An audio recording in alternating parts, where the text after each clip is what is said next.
दोस्तों लाइफ में कुछ भी हासिल करने के लिए सबसे जरूरी क्या है? हेल्थ। और क्या? कुछ समय पहले तक लोग हेल्थ को वेल्थ मानते थे, लेकिन कंपटीशन और स्ट्रेस के इस दौर में कहीं ना कहीं हम सब अपनी हेल्थ को इग्नोर करते जा रहे हैं और इसी का नतीजा है बढ़ते लाइफस्टाइल डिसीजेस और थकती हुई जिंदगी। अगर मैं आपसे कहूं कि लाइफ लॉन्ग हेल्दी रहने का सीक्रेट आपकी अपनी बॉडी में छुपा है, तो क्या आप मानोगे? दोस्तों हमारा शरीर खुद ही हमारी सारी बीमारियों और शरीर में जमा टॉक्सिन्स को खत्म करने की कैपेसिटी रखता है, वो भी उसे खाकर। फिर चाहे वो ब्लॉकेज हो, इन्फेक्शंस हो, शरीर में जमा टॉक्सिन्स हो या कैंसर सेल्स। पर अगर ऐसा कुछ है तो क्यों हम बीमार पड़ते हैं? क्यों नहीं सब लोग हमेशा हेल्दी और फिट हैं? क्योंकि अपनी बॉडी के सबसे बड़े दुश्मन हम खुद ही हैं। हमारी लाइफस्टाइल चॉइसेस के कारण हम खुद इस प्रोसेस को कम करके शरीर में बीमारियों को इन्वाइट करते हैं। कैसे? ये जानेंगे आज के इस वीडियो में, जहां हम बात करने वाले हैं 2 नोबेल प्राइज की लिस्ट में आए लाइफ चेंजिंग टॉपिक ऑटोफेगी के बारे में। तो वीडियो को लास्ट तक जरूर देखें ताकि आप अपनी हेल्थ को एक नया आयाम दे सकें और हेल्थ से वेल्थ और सक्सेस का सफर तय कर सकें। तो चलिए शुरू करते हैं। सबसे पहले समझते हैं ऑटोफेगी क्या है और कैसे होता है। ऑटोफेगी शब्द सबसे पहले Belgian biochemist Christian D Doue ने सन 1963 में कॉइन किया था। ऑटोफेगी की साइड और उससे जुड़े सेल ऑर्गेनेल का पता लगाने के लिए 1974 में क्रिश्चियन डी डुए को फिजियोलॉजी और मेडिसिन का नोबेल प्राइज भी मिला था। उनकी डेफिनेशन के मुताबिक ऑटो यानी सेल्फ और फैगी यानी खाना, यानी सेल्स का अपने अंदर ही मौजूद चीजों को खाना ऑटोफेगी कहलाता है। पर यह प्रोसेस कैसे होती है? कैसे और क्यों सेल्स अपने ही अंदर मौजूद चीजों को खाने लगते हैं? दोस्तों हमारी बॉडी अपने आप में किसी मिरेकल से कम नहीं है। आज की डेट में भी साइंस ह्यूमन बॉडी को केवल 20 से 30% ही समझ पाया है। हमारे शरीर में 60 ट्रिलियन सेल्स हैं और रोज ना जाने कितने सेल्स बनते हैं और कितने मरते हैं। यह प्रोसेस चलती रहती है ताकि हमारी बॉडी का होम्योस्टेसिस यानी बैलेंस स्टेट मेंटेन रहे। ठीक इसी तरह एक सेल के अंदर भी कई नई चीजें बनती हैं और पुरानी चीजें टूटती हैं ताकि सेल जिंदा रह सके और प्रॉपर्ली काम कर सके।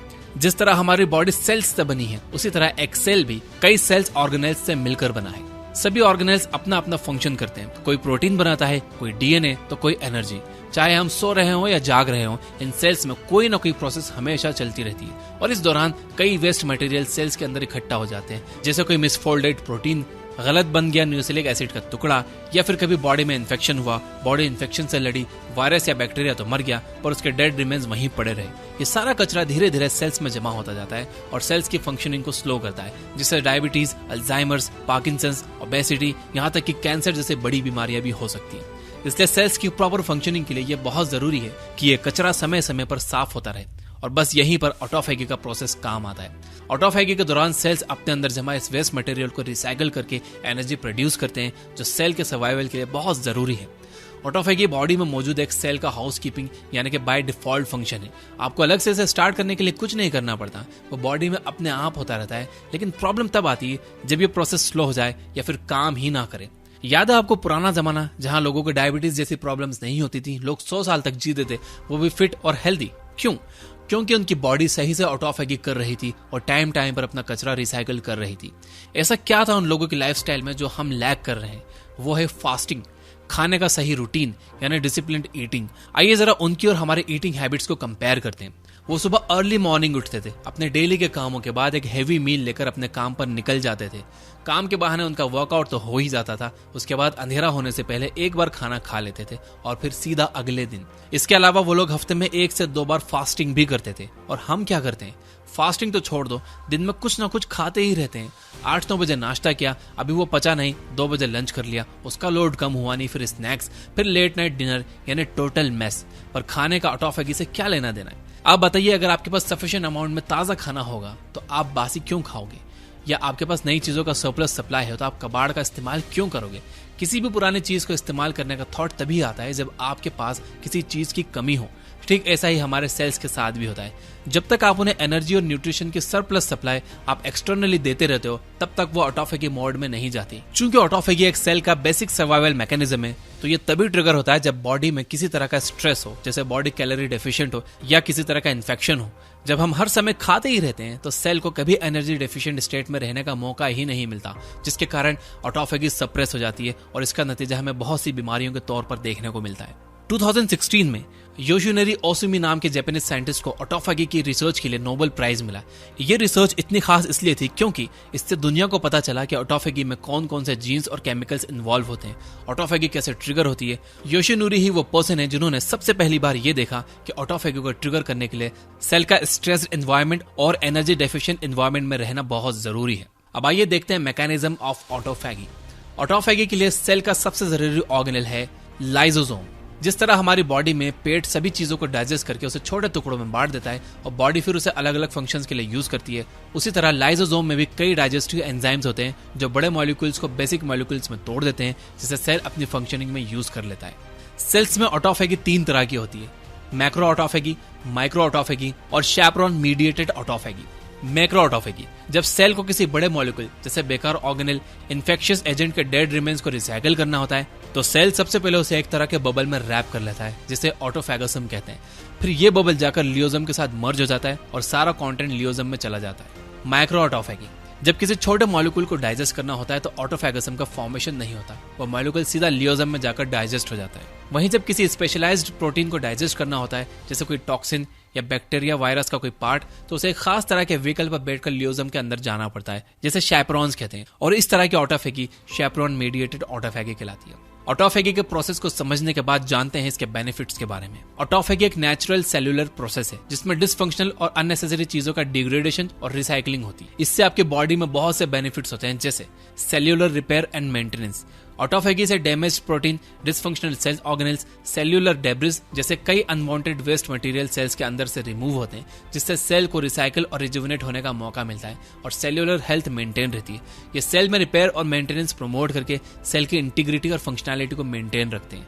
एंटी एजिंग इफेक्ट्स, बात बड़े पते की है कि आप जानते हैं कि ऑटोफैगी आपकी उम्र कम दिखाने में भी आपकी मदद कर सकती है, यहाँ तक कि आपको कई एज रिलेटेड बीमारियों से भी बचा सकती है। दरअसल ऑटोफैगी से सेल का वेस्ट मटेरियल रिमूव होने के साथ साथ सेल्स में ऑक्सीडेटिव स्ट्रेस भी कम होता है, जिसके कारण एजिंग की प्रोसेस स्लो हो जाती है और सेल फ्री रेडिकल डैमेज से बच जाता है और आपके सेल्स जवान यानी आप जवान। इनहैंस्ड सेल्यूलर एनर्जी प्रोडक्शन, क्या आप जानते हैं कि हम लगभग 30 से 40 दिन तक बिना खाए जिंदा रह सकते हैं, पर इतने दिन तक सेल्स कैसे सर्वाइव करते हैं? ऑटोफैगी की बदौलत। ऐसी स्कैसिटी के समय पर ऑटोफैगी सेल्स के वेस्ट मटेरियल से एनर्जी प्रोड्यूस करने की कैपेसिटी देता है ताकि हम एक्सट्रीम से एक्सट्रीम कंडीशन में भी सर्वाइव कर सकें। इंप्रूव्ड इम्यून रिस्पॉन्स, इम्यूनिटी बढ़ाने में भी ऑटोफैगी बहुत बड़ा रोल प्ले करता है। पहला ये कि ये इम्यून सेल्स को रिजुविनेट करता है, दूसरा कि ये वायरस और बैक्टीरिया को छोटे छोटे टुकड़ों में तोड़कर एंटीजन प्रेजेंटेशन का काम करता है। दरअसल किसी भी इन्फेक्शियस एजेंट को पहचानने के लिए इम्यून सेल्स को एक प्रोटीन के छोटे छोटे टुकड़ों की जरूरत पड़ती है जिन्हें एंटीजन कहते हैं। बिना इसके इम्यून सेल्स काम नहीं कर पाते, इसलिए ऑटोफैगी इम्यूनिटी के लिए बहुत जरूरी है। न्यूरोडिजेनरेटिव डिसीज से प्रोटेक्शन, ऑटोफैगी बॉडी के हर सेल में होती है, जी हाँ, ब्रेन सेल्स में भी। और अगर ब्रेन सेल्स अपने ऑटोफैगी का काम सही से नहीं कर पाए तो वहां जमा एक्स्ट्रा प्रोटीन डेब्रिस बहुत सी न्यूरोडिजेनरेटिव बीमारियां जैसे Alzheimer's, Parkinson's and Huntington diseases का कारण बन सकती है। स्टडीज में देखा गया है कि ऑटोफैगिक रिस्पांस में किसी भी तरह की गड़बड़ी इन बीमारियों के होने के चांसेस को डबल कर देती है। कैंसर प्रिवेंशन, ऑटोफैगी सेल्स को कैंसर स्टेट में भी जाने से रोक सकता है। कैंसर क्या है? सेल्स के डीएनए में डैमेज होना, जिसके कारण सेल्स बिना रुके मल्टीप्लाई करते जाते हैं। ऑटोफैगी सेल्स में जमा डैमेज डीएनए को खाकर सेल्स से स्ट्रेस कम करता है और किसी भी तरह के म्यूटेशन को जमा होने से रोकता है, जिससे कैंसर के डेवलप होने के चांसेस कम हो जाते हैं। अब आता है वीडियो का सबसे जरूरी पार्ट कि अपनी बॉडी में ऑटोफैगी को मेंटेन रखने के लिए क्या करना चाहिए और क्या नहीं। एक बात जो इस वीडियो में हमने बार बार सुनी वो ये थी कि बॉडी में ऑटोफैगी तभी होती है जब बॉडी न्यूट्रिएंट डिफिशिएंट स्टेट में होती है। तो इसके लिए आप 3 चीजें कर सकते हो। पहला है फास्टिंग। फास्टिंग आज से ही नहीं बल्कि सदियों से हर धर्म और हर मजहब का हिस्सा रही है। फास्टिंग कई तरह से हो सकती है, जैसे लिक्विड से, वाटर से या इंटरमिटेंट फास्टिंग।